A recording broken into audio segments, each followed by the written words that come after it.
హైదరాబాద్ పరిధిలో protocol war నడుస్తోంది. BRS ప్రజాప్రతినిధుల ఫోన్ కాల్స్ ను అధికారులు బ్లాక్ చేస్తున్నారని మాజీ మంత్రి తలసాని మండిపడ్డారు.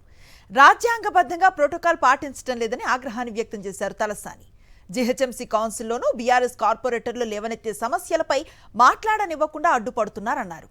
వీటన్నింటిపై బీఆర్ఎస్ చర్చిస్తోందని, శనివారం నిర్వహించనున్న పార్టీ మీటింగ్లో మేయర్, డిప్యూటీ మేయర్పై అవిశ్వాసం గురించి నిర్ణయం తీసుకుంటామని తెలిపారు తలసాని. ఇది ప్రోటోకాల్ అనేది చాలా ప్రధానమైనటువంటి ఇష్యూ.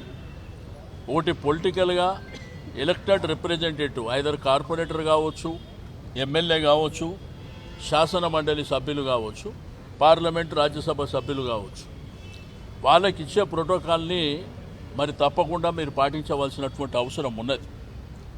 రెండోది, మల్కాజిగిరి ప్రాంతం, అల్వాల్ ప్రాంతంలో సిఎస్ఆర్ ఫండ్ కింద ఒక కార్యక్రమం చేస్తే అక్కడ ఉన్న గౌరవ ఎమ్మెల్యేను కూడా పిలవకపోవడం, ఇటువంటి చాలా దగ్గర జరుగుతున్నాయి. కొంతమంది అధికారులు ఫోన్లు ఎత్తకపోవడం, రెండోది నంబర్లు బ్లాక్ చేయడం, ఇటువంటివి జరుగుతున్నాయని వారి దృష్టికి వెళ్ళడం జరిగింది.